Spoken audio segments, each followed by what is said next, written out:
What's going on, guys? It's GBP baby. Welcome back to another video. I hope everybody's doing well, and let's dive straight into things.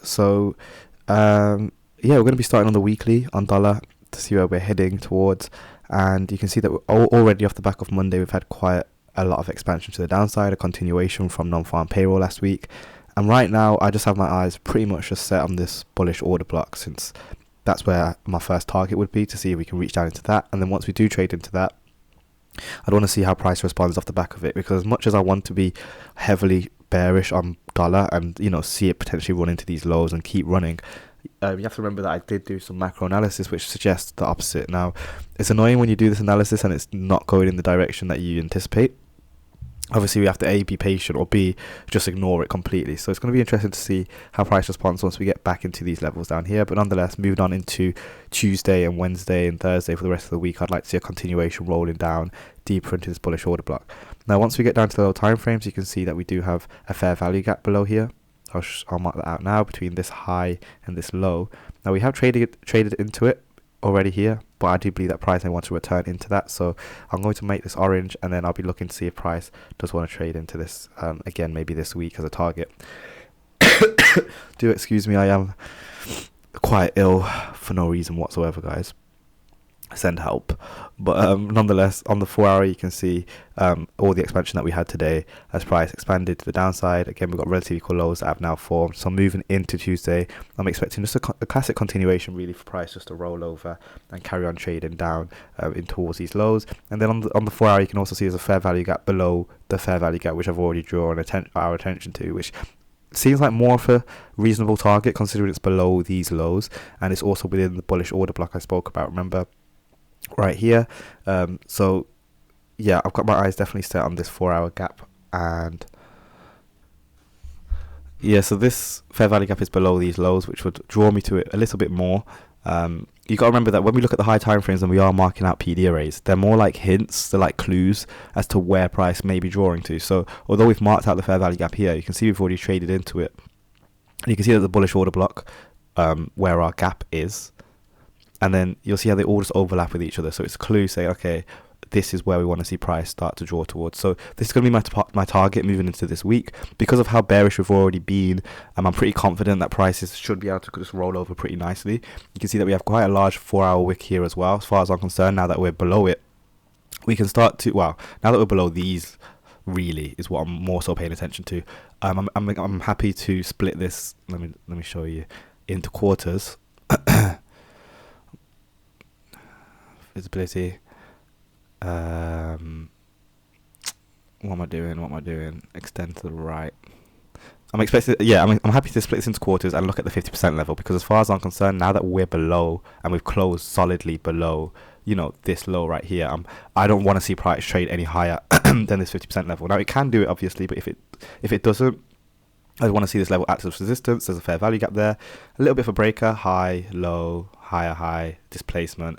So we might find that price rallies into that maybe in the London session or in the early hours, but then I'll expect price to just turn around nonetheless and continue to trading down into our original point that we've marked out now. So yeah, quite a nice day on Monday, very fast moving. Any kind of rally, and that's what I mean. I'm looking for shorts on the back of it with longs on the pairs. But other than that, you can see that this 50% of this wick, as far as I'm concerned, price should at least trade back above it. And if it does, it will use it as support, and then we can start looking at these highs and start looking at the premium for it to trade into, which again is completely fine. Like, it wouldn't stress me out whatsoever, because remember, my macro analysis suggests that at some point soon we should be getting a strong reversal, but it's just not happening right now, if at all. But my point is, any kind of rally, and this will be the highest I want to see it trade for me to be comfortable, and then I'd want to see a continuation to the downside. This might be quite ambitious though, all the way down here, but at this point, especially with seeing how much movement we got just off the back of the Monday, I reckon it could get down there pretty quickly. And if it is moving this fast, this early in September as well, guys, you can only imagine that it's going to be needed to do a lot more work later on to get to the other side, because we can still we can treat the September opening price the same way that we treat the Sunday opening price. I say that, and we're already pretty much at it. Let me just get it marked out just for reference sake though. So if we go to September the 1st, midnight, which is right here,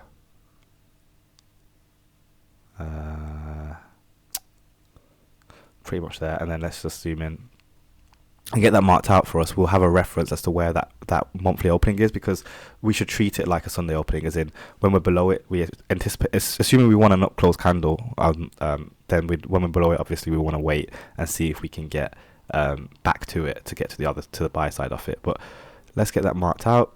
I'm gonna make this thick. We'll make it red because we like it thick, don't we, guys? Get rid of that.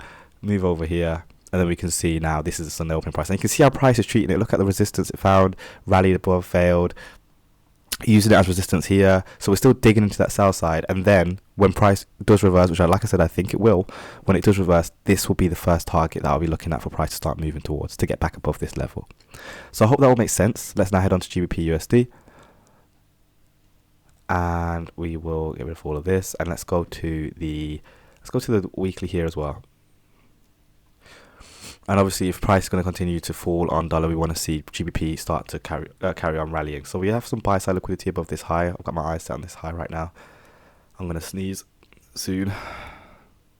Gosh, I don't know where this illness comes from, guys. Buy side liquidity over there. And then if we go to the daily, we can start to look for fair value gaps. And you can see there's a very clear fair value gap coupled with the breaker, high, low, higher high, displacement. So this down close candle is a breaker, which will be nice for price to try and trade into. Again, it does look very ambitious, but again, you know, that's the nearest fair value gap I can see on a daily level, so there's no reason we can't use it. Also, now that we've traded through this today, Monday, we traded through this down close candle, which now makes this a bullish order block. So now if we look at this, we've got a low, high, low, low, making this up close candle a breaker. So any kind of return into this range, I want to be looking for longs, assuming that we remain bullish. Again, ideally it doesn't drop below the 50% level, so I'll get that delineated. When we drop down to the 1 hour, well, we'll look at the 4 hour first.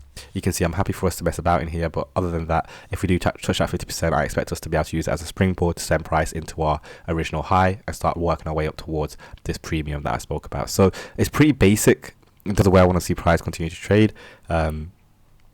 And again, let's get that Sunday, let's get the September, opening price, just to see where we are on the month for reference sake. So we've got Sunday midnight right there. So let's just open that. Oh, let's just draw out that opening candle.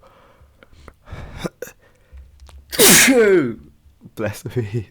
You guys are lucky you can't catch. Oh, you look at that, it's 50%. You're lucky you can't catch this through the microphone. Right, so this is, well, there's no... It's 50% anyway, so we know this is a Sunday opening price. We've opened, we've dropped below it, so now we're going to be looking for some rallying. But then again, like I said, as soon as we do reach some kind of premium, then, and we are expecting potentially a reversal, then I'll be targeting this Sunday opening price to come back towards it. But until then, I'm happy for us to run to the buy side in line with dollar dropping lower, because I don't see any need for a reversal at this point. It'll be confusing to me if we did, and it'd have to be quite a strong displacement if we did. Oh. Non-farm payrolls annual revision. I do not know what that is. I've never heard of it. PPI as well, right. As much as I'm saying that I want to see price rally up there, after seeing the high impact news that we have tomorrow, let's take everything with with a pinch of salt, guys. I've never seen this before. Annual revision. That's going to be interesting. So we might find that we might run above here, and then off the back of that, I don't know how impactful. I don't know if it's going to be high impact, but I don't know how impactful non-farm payroll annual revisions are. So we might get a reversal off the back of that, which will be great. But yeah, I'm gonna leave it pretty open for now. Definitely join the Discord, guys. I will be active in there, so it'll be interesting to discuss what's going on. But I didn't realize we had that until now. So everything else is said. So even with the south side, as much as we're rallying to the downside, that high impact news that we have tomorrow at 10 a.m. might just send price the complete opposite direction in the original bias which I had, and I wouldn't be surprised if it has the same kind of impact that non-farm payroll tends to have. Anyway, nonetheless, buy side, fair value up in the premium if price wants to a nice continuation. But remember, my macro analysis said otherwise, which is what's throwing me off. It's really annoying. It's throwing me off because it's literally giving me a bias every time I look at the chart, saying it should be going this way, it should be going this way. So it's making it difficult for me, and I just want to see it. But yeah, I guess we'll wait and see. And then let's just finish up on Euro USD. We'll go into more in depth tomorrow. Obviously it's the first day of the week. I want to go to sleep, so I'm not really in a rush to get too technical. Also, if you look at my recent post on YouTube, do check it out. I've asked what pairs you'd like me to take a look at.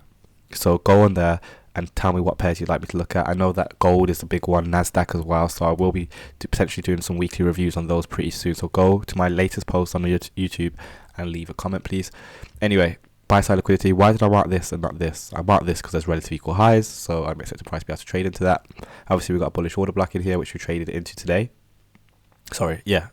We traded into that today, and then we've came out of it quite nicely. So again, it'll be nice to see if we can get a continuation, and then we have rejection block levels just above it. But rejection blocks are such fidgety PD arrays to use that I tend not to use them that much. And then what I'm looking at is this large wick, 50% of that.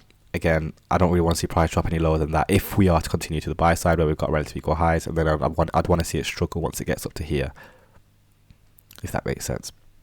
But yeah, quite nice expansion on euro nonetheless. Clear fair value gap, so it'll be nice to see if London can maybe dip down into that. Maybe we get a rally during London, or if we don't get a rally during London, that high impact news might send price into that buy side liquidity and start reaching into that higher premium I was talking about, and that's where we start getting into these ranges, which is where I'm expecting price to struggle. Why? Because as much as the relatively cool highs and there's a nice high up here, if we're going to run these relatively equal highs that we have here, these two, and then if we go back to the daily, I'll show you. This looks like this is a rejection block. So as far as I'm concerned, if we get through this, that means dollar's going to be going to hell basically, which is fine. God forbid. But I mean, like, it's fine. But I mean, for it to rally through this would be insane to me. So that's why I'm looking at it as and anticipating it to act as rejection blockers. And yeah, we can trade into it, but I'd want to see price struggle and then turn around off the back of it. Again, I'm anticipating some kind of reversal, but we can only wait and see. So that's pretty much going to be everything. I hope that all makes sense. I'm not really expecting much at all. It'd be nice if we can stay above this 50% level, but after looking on the daily now, seeing how large this wick is, we might have to give it room to potentially trade a bit deeper than that. But ideally, it stays at that 25% level from the daily. That will show a lot of bullishness that can help us with our bias to expect expansion to the upside. Again, in line with dollar, ideally rolling down into the deep south side and starting to trade towards these lows if it's going to do that at all. But that's going to be everything, guys. I hope you found this insightful. Don't forget to drop a like, drop a comment, smash subscribe, join the mailing list, join the Discord. All the links are in the description. Join the membership. And I'll catch you guys tomorrow. Peace.